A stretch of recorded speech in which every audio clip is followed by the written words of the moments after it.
से मिलने आ रहा है, पार्षदों को आश्वासन भी दे रहा है, कल डीएम के ऑफिस में भी मिलने की बात इन लोगों ने कही है, 10 की महापंचायत भी बुलाई है। आप लोग भी बड़े पुरजोर तरीके से, क्या कोई आंदोलन में कोई नया रुख आपकी तरफ से या कुछ और बेहद गुस्से में नजर आ रहे हैं आप लोग?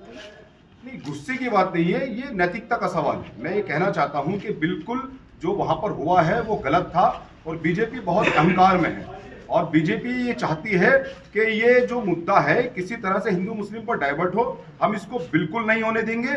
ये दलित पार्षदों के साथ अत्याचार हुआ है, ये नैतिकता की बात है। देखिए नैतिकता क्या है, बीजेपी को चाहिए कि जो ये फोटो है, ये फोटो आप लोग देखें, मैं मीडिया कर्मियों को फोटो दिखाना चाहता हूं। ये जो फोटो है हमारे ऊर्जा मंत्री सोमेंद्र तोमर साहब और हमारे एमएलसी धर्मेंद्र भारद्वाज साहब, उनकी ये फोटो है। पहले इसको मीडिया कर्मी देखे बहुत अच्छी तरीके से, कौन क्या कर रहा है, कहां पर कौन मारपीट कर रहा है। अगर बीजेपी के अंदर नैतिकता बची है तो सबसे पहले अपनी पार्टी के अंदर इन पर कार्रवाई करें, इनको निष्कासित करें और ईमानदारी से आकर ये स्वीकार करें कि हाँ हमारे दलित पार्षदों के साथ अत्याचार हुआ है। अगर ये नहीं करते हैं तो ये लड़ाई आखिर तक लड़ी जाएगी। इसका अंजाम कुछ भी हो परवाह नहीं है, ये नैतिकता की लड़ाई, ये हिंदू मुस्लिम मुद्दे की लड़ाई नहीं है। कल जो मीटिंग होने जा रही है, जो डीएम से मिलने जा रहे हैं, आप लोग सब लोग जा रहे हैं उसमें? हाँ बिल्कुल, हम उसमें विपक्ष के रूप में बिल्कुल साथ हैं, पूरी तरीके से साथ हैं। और 10 तारीख को जो महापंचायत हो रही है? बिल्कुल 10 तारीख को जो महापंचायत हो रही है, देखिए बीजेपी के खिलाफ अगर आप आवाज नहीं उठाएंगे, बीजेपी का ये इतिहास रहा है, उन्होंने हमेशा से विपक्षी पार्टियों को दबाने का काम किया। और नगर निगम में मेरठ छोड़िए कई शहरों में ऐसा हो रहा है कि जहां पर विपक्ष के पार्षद पीटे जा रहे हैं। तो भाई ये तो एक मुत्तहिद होकर संगठित तरीके से बीजेपी के खिलाफ लड़ने की जरूरत है और हम उस लड़ाई में साथ हैं। उस लड़ाई में आप साथ हैं? बिल्कुल। तो क्या कोई और नई आंदोलन की, भाई आप देखिए कि सिर्फ 3 आप लोगों के, एक मुस्लिम लीग के और 2 आपकी पार्टी के पार्षदों के नाम दिए। तहरीर बार बार बदली जा रही है, इस बार नई तहरीर आई है जिसमें आप लोगों के जो 3 पार्षद है उनके नाम है। अगर इन पर मुकदमा हो गया तो? वही तो हम कह रहे हैं कि बीजेपी इसको हिंदू मुस्लिम पर डाइवर्ट करना चाह रही है। वो बार बार मुस्लिम पार्षद का शब्द का इस्तेमाल कर रहे हैं उनके बीजेपी के महानगर अध्यक्ष। अगर हमारे पार्षदों पर मुकदमा होता है तो हम प्रशासन से ये मांग करते हैं कि वो बिल्कुल, अगर हमारे पार्षदों ने गलत किया तो प्रशासन निष्पक्ष जांच करके कार्रवाई करे। लेकिन अगर सत्ता के दबाव में कार्रवाई होगी तो हम चुप नहीं बैठेंगे भाई। हम 24 घंटे में 16-17 घंटा रोजा रखने वाले लोग हैं। हम 1 महीने के लिए भी डीएम ऑफिस पर बैठ सकते हैं, कप्तान के ऑफिस पर बैठ सकते हैं। हम ये ऐलान कर रहे हैं अगर हमारे पार्षदों के खिलाफ नाजायज तरीके से सत्ता के दबाव में अगर कोई कार्रवाई हुई तो हम कप्तान और डीएम साहब के कार्यालयों पर भूख हड़ताल करने का काम करें। भूख हड़ताल करने का? वैसे क्या लग रहा है इस मामले में? आप देख रहे हैं कि 30 तारीख से लेके ये तमाम चीजें हो गई हैं, बीजेपी के लोग भी रोज चक्कर लगा रहे हैं, लेकिन अब तक मुकदमे कायम नहीं हुए उनके। असल में बीजेपी के लोग अपनी जो उनकी खींच है, जो उनकी खिंता है, उसको निकाल रहे हैं। वो सब जानते हैं हुआ क्या है, वो सब जानते हैं। अगर दलित पार्षदों को मारा गया, एक मूवमेंट उनके खिलाफ विपक्ष बना रहा है। वो ये चाहते हैं कि किसी तरह से इसको दबाकर और हम एक मैसेज दे कि ये दलित वर्सेस बीजेपी नहीं है, ये दलित वर्सेस बीजेपी ना होकर ये बीजेपी वर्सेस एमआईएम है, BJP versus MIM plus BJP versus Muslim पार्षद।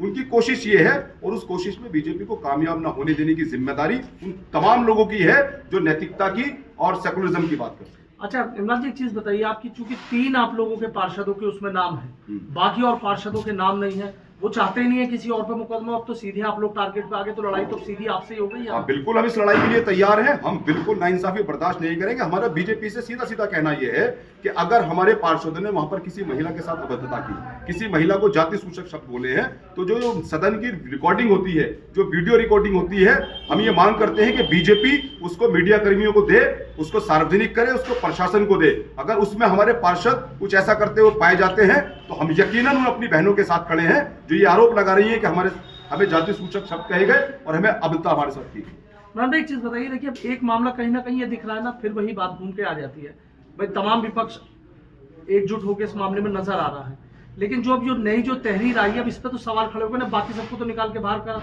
अब तो सीधे आप ही लोगों के पार्षद के नाम है, तो क्या उन लोगों से भी बात करेंगे भाई आप हमारी लड़ाई में आप आइए?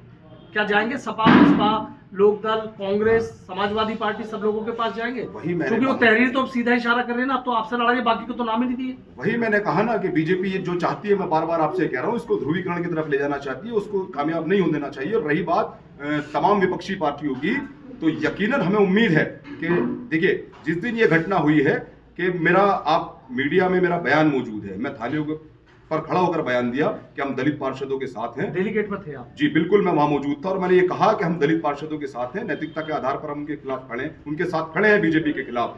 लेकिन आज अगर, और मुझे नहीं मालूम था उस वक्त, हमें ये अंदाजा नहीं था कि बीजेपी ये सब कुछ हमारी तरफ मोड़ देगी, हमें अंदाजा नहीं था। लेकिन आज अगर हमारे पार्षदों के खिलाफ या हमारी पार्टी के किसी पदाधिकारी के खिलाफ बीजेपी इस तरह से कोई षड्यंत्र रचती है, तो हमें भी उम्मीद है नैतिकता के आधार पर वो तमाम दल हमारे साथ हैं। 24 का चुनाव नजदीक है और फिर आप पे सबकी नजरें टिकी हुई है। निकाय चुनाव में आप लोगों ने देखिए कि सेकंड नंबर पे आप रहे थे, तो कहीं अब 2024 नजदीक आ रहा है, आप देख रहे हैं कभी भी चुनाव की घोषणा हो सकती है। ऐसे में कितना बड़ा मुद्दा रहेगा? देखिए, चुनाव का जो मसला है 2024 के चुनाव का, यकीनन बीजेपी की नजर उसी पर है, वो इसीलिए ध्रुवीकरण की बात कर रही है, उसी वजह से वो हिंदू मुस्लिम की बात कर रही है। लेकिन हम ये कहना चाहते हैं कि 2024 के चुनाव को इससे ना जोड़कर देखा जाए। जो नैतिकता कहती है, वहां पर गुंडागर्दी की गई है, वहां पर ज्यादती की गई है दलित पार्षदों के साथ, तो उसके लिए आप तमाम को, जो हमारा विपक्ष है, उनको खड़ा होना पड़ेगा और हम बहुत मजबूती से खड़े हैं। लेकिन अगर ये लड़ाई हमारी तरफ आती है, ये लड़ाई अगर हमारी तरफ आती है कि बीजेपी चाहती है कि मुस्लिम पार्षदों का नाम लेकर हम फजल करीम, आसिफ सैफी और रिजवान अंसारी के खिलाफ मुकदमा दर्ज कराकर उन्हें जेल भेजने का काम करें, तो मजलिस इत्तेहादुल मुस्लिमीन अपने पार्षदों को अकेले जेल नहीं भेजेगी। हम यकीनन मेरठ की जो जेल है उसको भरने का काम हम करें। मेरठ की जेल भरेंगे आप? बिल्कुल भरेंगे, बिल्कुल भरेंगे। ओवैसी जी से बात हुई है इस मामले में? तमाम पार्टी का हमारी पार्टी के तमाम जो हमारे सीनियर पदाधिकारी हैं, हमारे पश्चिम प्रदेश अध्यक्ष मेहताब चौहान साहब, प्रदेश अध्यक्ष अली जनाब शौकत अली साहब और हमारे राष्ट्रीय अध्यक्ष बैरिस्टर असदुद्दीन ओवैसी साहब, उन सबके संज्ञान में ये मसला है। पहले दिन से संज्ञान में ये मसला है और वो बिल्कुल इसको पूरी तरह से देख रहे हैं। जब जरूरत होगी हमारी पार्टी पूरी तरह से इसमें कूदने के तैयार है, प्रदेश और राष्ट्रीय स्तर से लेकर तमाम जरूरत से। ठीक है, अनस भाई।